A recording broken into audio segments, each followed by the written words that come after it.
Chismis na Baklita! With Tita Cora and Kapitana Sisa.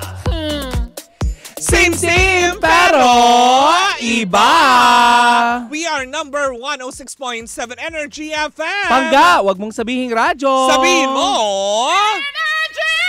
Yon! Hello pa rin po sa lahat pa rin po ng mga nakatutok sa atin, sa ating mga panggang drivers na pumapasada pa rin ngayon. Hello po sa inyong lahat. Mag-iingat po kayo sa mga daan kung saan man kayo naroroon.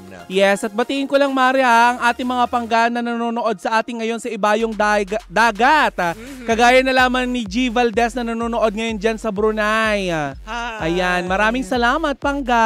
Hello po sa inyong lahat. Maraming salamat sa pagtutok. At syempre, sa mga nakikinig sa kanilang mga radyo, Metro and Mega Manila, isang magandang araw pa rin po sa inyong lahat. Ako po si Kapitana Sisa. At ako naman si Tita Cora. At ito pa rin ang Baklita sa Woo!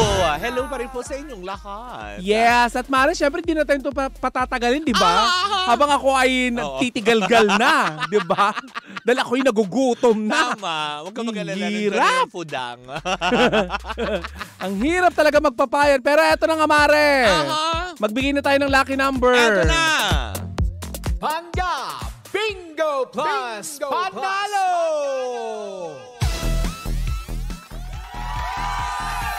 At syempre ang ating Pangga Bingo Plus Panalo na ito ay hatid pa rin sa atin ang Bingo Plus! Bingo sa saya plus sa panalo!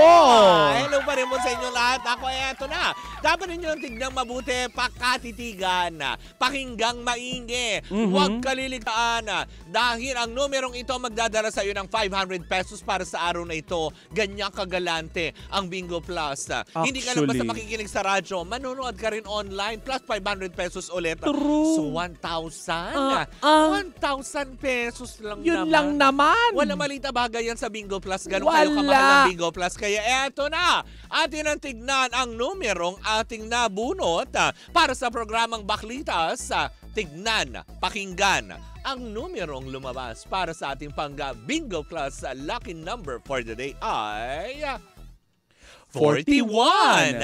Tandaan mo lamang para sa programang Baklitas ay number 41. Tatandaan mo lang yan dahil mamaya sa programa ni Kuya Chico, wala kayo ba pwedeng gawin kundi antayin ang kanyang hudyata kung saan at kailan ka pwedeng tumawag para hulaan ang numerong 41 para sa programang Baklitas yan. Tatandaan mo ha, 500 pesos yan. Correct. Diba? Kaya nga naman ako naman din sa iyo patuloy lang kayo umantabay dahil buong araw tayo magbubunutan ng numero para mamigay ng 500 pesos. At syempre, Mari, hinihikayat natin ang ating mga pangga na i-download ang Bingo Plus app sa inyong cellphone. Truly. Ayan. Diba? Kung wala sa ka App pang Store Bingo at Play Plus. Store. At syempre, ganun pa rin tayo. Gaming is 21 years old and above only. Yes. Keep it fun. Game responsibly pa rin. Yes. Syempre, diba? At syempre, mga pangga, yan na naman ang ating Pangga Bingo Plus Panalo na ito. Hatid sa atin ang Bingo Plus! Bingo sa saya plus sa panalo! Bye! Bye, the course. Hindi, andiyan ka pa pala. Hoy, ikaw tong bilog. Huwag mo kong inaano. Sa ating dalawa, ikaw tong bola. Pala pumapayat ka na. Nagiging number 1 ka na. Oh, ilang one? 7. Diba? Oh. Walang yaka. 1. Hoy! Ay nako. Mare, pasalamatan ko lang Sige, Cora Bells. Ayan, pagkatapos mo akong daot-daotin. Hindi na. Magpasalamat ka na. Ayan, maraming salamat sa RJC Dermaglow Aesthetic Center and Dental Clinic. Ayan, maraming salamat po sa pag-aalaga. Ikaw, Mare, may gusto ko bang pasalamatan? Of course, Doc Nino Rediel, thank you so much. Diba? Kaya ang gaganda ng mga akla, may mga nag-aalaga. Tayin mo yung ating Paano? Gamunggong, magiging ganun. Bukas-bukas ganun na lang po yung mukha ko. Parang ako hindi naman balak ganun-ganun gawin. Kasi syempre nagpapapayat pa lang ako. Kung ganito yung katawag, ganun yung bowling pin. Di ba? Bakla ka. Ito na mukhang mainit-init ang usapan natin. Ay, hindi kagaya ng bola mare na pinapaikot-ikot. Ito ay hindi na nga Ay. nagpatumpik-tumpik si Meme Vice Ganda at nagpahayag Bakit? siya Ng alin? ng pasasalamat at pagka-proud dito kay Ana Ramsey, mare. Ay! Kasi nga, mare, sa nakaraang anniversary ng It's Showtime, Aha. ayan, Oo. sa pagdiriwang nila ng anniversary ng It's Showtime, Oo. ay nagbigay ng pahayag itong si Meme Vice Ganda Mhm. sa mga kasama or mga host ng Showtime Online U. Oo. Ayan, kung Bumalik, saan no? ha? Bumalik? Hindi siya bumalik. Okay. Pero mare, nagpasalamat si Meme Vice Ganda dahil sila daw ang bumubuhay Oo. sa show, lalo na kapag naka-commercial gap Oo, online. oo. Totoo Ayan, 'di ba, naman. kung maaalala natin, mare, Oo. si Ana Ramsey. Correct. Sino pa ba yung si Kevin Montellano? Oo, si Nikki Morena. Nikki Morena. Sino pa ba? Tapos yung iba pang mga influencers. Yung kaboses ni Tony Gonzaga. Yung may bangs. Jana daw. Jana? Jana. Jana. Basta kung sino man siya, Jana. hello sa iyo. Hers ito? Jana Napoles? Hindi. Iba. Oo. Wititit daw. Wititit. Wrong send. Ganon. But anyway, Wititit daw ang pangalan. Wititit. Oo. Alam mo, ano daw? dapat binibigyan natin ng iPad to mga nasa harapan natin eh. Wow, grabe, tayo nga walang iPad. Tayo muna. Ayun. But anyway, mare, ayun na nga. Natuwa ang mga fans, mare, ni Meme Vice Ganda, pati ng mga fans ni Ana Ramsey. Kasi kung matatandaan natin, halos parang hindi inaakala ng mga netizen na itong si Ana Ramsey ay lilipat sa poder ni Kuya Will. Tama, diba? Kasi maganda na ngayon itinatakbo ng karir niya online. Pero Oo. hindi natin sure kung magkano kasi ang offer dahil Oo. trabaho pa rin ito. Or anong opportunity ang ipinangako kay Ana Ramsey Oo. at pinirmahan niya with TV5. Oo. Pero kasi, mare, ang nakakaloka lang nito, hindi kaagad sila nagbigay ng pahayag. Kaya naging agam-agam sa mga netizen kung merong sigalot sa pagitan ni Meme Vice Ganda or masama ba ang loob ni Meme Vice Ganda sa paglipat ni Ana Ramsey. Sa mga umaalis. Yes. Kaya naman kahapon, mare, kahapon ba? Hindi kahapon. Isang araw. Kahapon nung isang araw. Oo. Nung isang araw ay tuluyan na nga natuldukan, mare, ang agam-agam ng mga netizen na itong si Meme Vice Ganda ay merong sama ng loob kay Ana Ramsey. Nawala naman. Wala naman. Bagkus ay nagpasalamat pa ito at nagpahayag ito na ang galing-galing daw ni Ana Ramsey. Diba? Akala ko sinabi ni Meme, kung gusto mo nang bumalik, pwede kang bumalik. Actually, mare, pwede naman. Tignan mo si Billy nakakabalik-balik. Oo, diba? Kaysa naman kasi, diba? Kaysa naman pagalitan siya doon. Oh. Na nakukunan ng video na stress na. Kaysa naman mapagalit. Baka kasi hindi nakita ni Ana Ramsey yun sa kontrata. Kasama yun. Oo. Kasi di ba usually sa kontrata may mga maliliit na letrang gano'n. Yung tinatawag Baka nilang yun- ride Oo. on, mga ganon. Baka nandun lang kasi hindi mo nabasa. 2 rice with galit, ganon. Karni ang ulam with simangot, ganon. Tapos Baka hindi nakita ni Ana Ramsey yun. 2.5 per day with direct. Oo. Dumaan ka na naman sa harap ng camera. O kaya kaya diba, 3.5 a day plus Grabe yung 3.5. 3.5 a day plus. Ako lang nag-iisip dito. Ay! Kawawa ako, Diba? 'di ba? O kaya Nakakaloka. bagong van with kawawa ako. Nakasulat sa kontra. Daw, bukod pa doon, hindi naman sinabi na welcome siyang bumalik anytime she Wala wants. namang sinabi. Ano yung binubuksan-buksan mo dyan? Wala. Huwag ka maingay. Wala namang sinabi. Naglundag yun. Walang sinabi, mare. Itong si Meme Buti na Vice lang Ganda. nakaharap ganun yung camera. Oo. Wala sa likod. Natigil tuloy ako. Nakakaloka ka. Kasi Pero alam mo, mare, kaugnay ng balita na yan, total na pag-uusapan na lang din naman natin itong si Meme Vice Ganda, Etong si Meme Vice Ganda, Mare, kamakailan lamang ay nasasangkot. Oo nga. Nasasangkot sa isang kontrobersiya. Correct, hindi ba? Na may kinalaman niya kay Carlos Yulo. Yes, dahil Mare, may nag-post Oo. na kung saan sinasabi doon na itong si Meme Vice Ganda ay kampe Oo. dito sa ina ni Carlos Yulo, which is hindi naman Parang totoo yun, hindi. Mare. Actually, diba, para sa kaalaman ng lahat, yung mga binabanggit po ni Tita Cora at mga naglilipana ngayon ay hango po ng kahapon na episode ng Especially For You po yun. Oo. Samantala, Mare, sa post naman ni Meme Vice Ganda sa kanyang Twitter, nabanggit niya doon na saan galing ito. Never akong nagbigay ng opinion ko tungkol sa issue ng pamilya niyan dahil gusto kong i-celebrate ang tagumpay ni Carlos Yulo Tama. kesa makisawsaw sa eksena ng pamilya niya. Truly. Kasi doon sa post, Mare, ayan, sa tweet, or Oo. ano ba tawag kasi X na ngayon, ano? Oo. X-tweet? Oo. Tweetex. Diba? Parang tissue. Ba't parang tunog tissue? Diba? Tweetex. Samantala, wag ka na mag-promote. Hindi bayad. Hindi, kaya nga. Sabi Dito ko lang yung naman binibenta ng incheck. kay Jenny. Kay Jenny kayo bumili.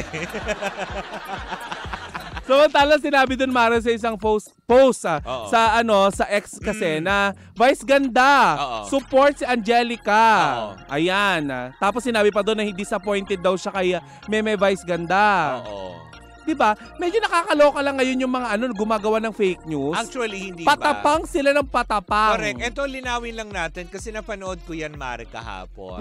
Pinanood ko ang bawat anggulo at 5 beses ko inulit-ulit para sa aspeto. Ito, alam ko sasabihin na naman ng iba, bayaran na naman kayo ni Meme kaya pinagtatanggol nyo Keme, diba? Oo. Kumaga parang in-acknowledge kasi dahil dun sa isang contestant yan na may problema siya sa kanyang pamilya. Diba? Kaya sinabi at nabanggit at naiugnay kay Carlos Yulo kasi nga nabanggit naman din ito, totoo naman din, hindi ba, ni Meme Vice na sinasabi niya na wala kasing katumbas na pera o anumang halaga at kahit na anong gintong medalya, nabanggit niya ito, yung pagmamahal mo sa pamilya na meron.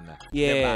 Kaya naiugnay yan kay Carlos Yulo. Hindi dahil sa, alam mo yun, sinasawsawan niya yung issue nila Carlos Yulo. Hindi. Diba? Sinasabi lang din naman ni Meme Vice sa contestant na pinagdaanan din niya yan na nagalit din siya, nagkaroon din siya ng parang Tampo. time out sa kanyang pamilya. Pero at the end, diba, masaya siyang na sinasabi nga niya dun sa contestant, Mare, na sana dumating din yung araw na, alam mo yon, na mayakap mo yung pamilya mo. Kasi iba pa din talaga pag pamilya ang babalikan. Dito ang kausap. Ganon. Hindi, nandito ako pa ganon.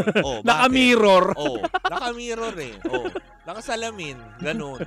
Diba? Pero yun na nga, Mare, nakakaloka lang dito, Mare, tinuldukan na rin ni Meme. Ang daming tinuldukan ni Meme, no? Correct. Tinuldukan na ni Meme yung agam-agam din ng mga netizen na ang kinakampihan niya ay ang nanay ni Carlos Yulo. Oo. Pero hindi rin naman sinabi ni Meme Vice Ganda na ang kinakampihan niya ay si Carlos Yulo. Oo, wala, diba? Wag na tayo maglagay na kahit anong salita sa bunganga ni In general naman niya sinabi yun Oo. Kasi ultimo din naman din siya, aminado naman din si Meme na nagkaroon din siya ng problema sa pamilya niya. Kaya yung searchy na nandoon, yung isang contestant, nakarelate din siya kasi ina-advisean niya na eto kasi din ganyan din.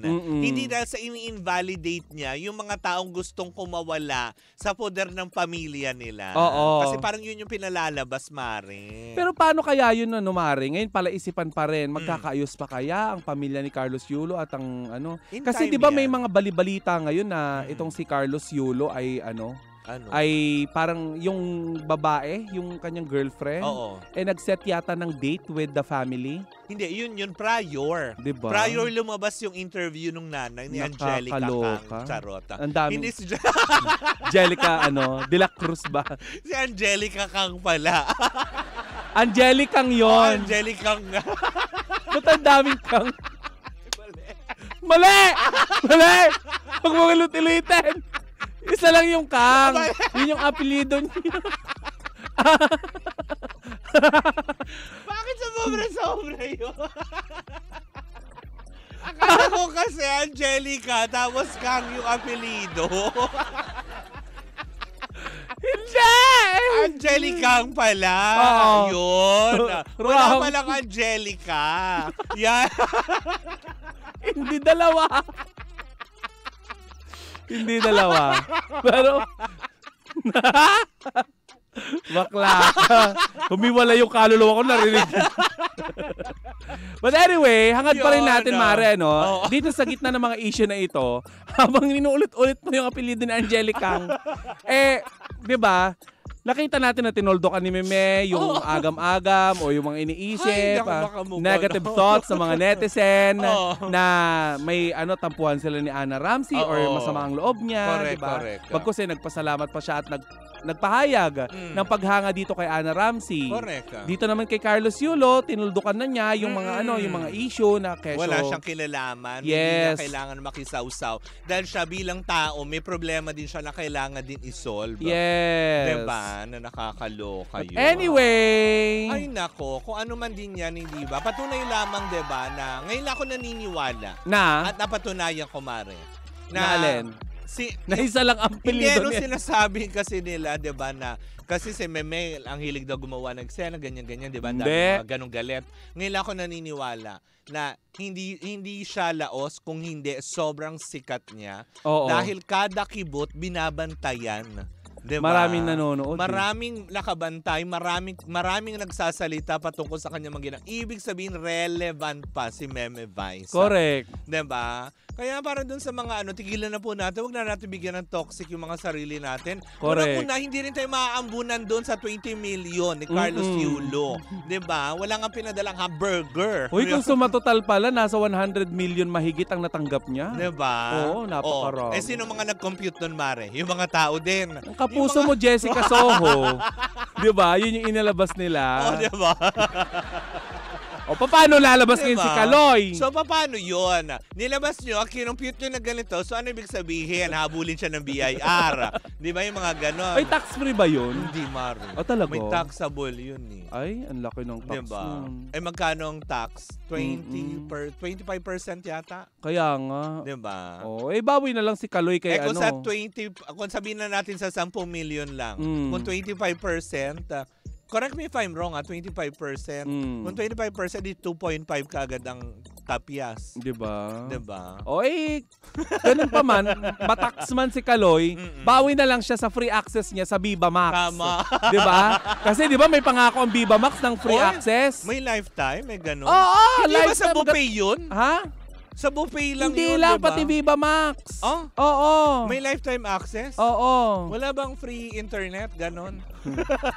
Ewan ko, manawagan ka sa mga Wag. Wala bang pa free internet? Wag. Diba? Yung mga Wag ka na ganon magbanggit ng internet. Alam ko may gigil ka sa isang Viva internet. Max. Oo. Di ba taga doon si Angelicang? Oo. Tama, di ba? Angelicang. Ah. Hindi mo dodoblehin. Yes. Kasi magiging Angeli ang Oo, maging pangalan. Angelicang, gano'n. Oo. Paalam na tayo, Mare. Baka madugtungan. Oo. Ay, nako. Anyways, mga bangga, maraming salamat po sa Hindi kita masabunutan on air. sa mga katamay sa amin para sa araw na ito. Muli po ako si Kapitana Sisa. At ako ang humihiwalay. Ang kaluluwa sa tuwing magsasalita ang tandem ko sa radyo na si Tita Cora. And we are still Same pero iba. Tuloy-tuloy pa rin po ang ating tugtugan. Siyempre, dito po lamang yan sa number 106.7 Energy FM. Pangga, wag mong sabihing radyo. Sabihin mo!